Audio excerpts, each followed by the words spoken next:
એટલે ચકલીએ એવું કહ્યું કે સલાહ ના આપશો, મદદ કરો. શિવપુરાણની વાત છે. એ કથાની અંદર એક જગ્યા ઉપર શિવપુરાણ ચાલતી હતી.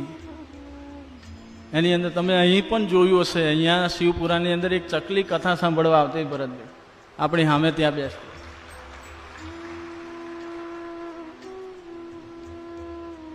કેમ કે શિવ ભગવાન એ હરેક જીવનો બાપ છે, દાતાર છે. તો એક જગ્યા પર એક ચકલી કથા સાંભળવા આવતી. તો જ્યારે કથા સાંભળીને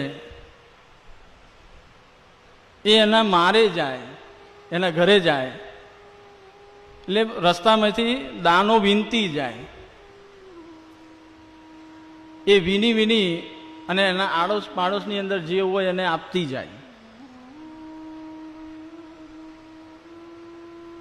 તો 9 દિવસ એને કથા સાંભળી. પછી એના બચ્ચા હતા, એટલે એના બચ્ચાએ એને એવું કહ્યું કે માં તું મને દરિયો જોવા લઈ જા. દરિયો કેવો હોય?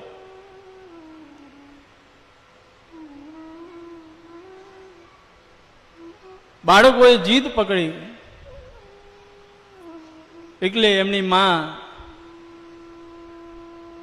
એમને દરિયો જોવા લઈ જાય છે. તો દરિયો જોતા હતા તો દરિયાની અંદર મોજા આવતા હતા. એક મોજો આવ્યો, બીજો મોજો આવ્યો, મોજા આવતા હતા ને પાણી નજીક આવતું હતું. એટલે 2 ઘડીવાર માટે ચકલીની નજર ચૂકી ગઈ. તો જે દરિયાનો મોજો આવ્યો એ બચ્ચાઓને લઈ ગયો અંદર. એટલે ચકલીએ પાછું વળીને જોયું, કરે રે આ શું થયું? આ મારા બચ્ચા દરિયો ખાઈ ગયો. એટલે સ્વાભાવિક છે, માં છે એટલે માને જ્યારે એના બાળક ઉપર પ્રહાર પડે એટલે એનું રુદ્ર સ્વરૂપ દેખાય. એટલે ચકીએ દરિયાને એવું કહ્યું કે મારા બચ્ચા પાછા લાવ, મને મારા બચ્ચા તું પાછા આપ. પણ દરિયો સાંભળે નહીં.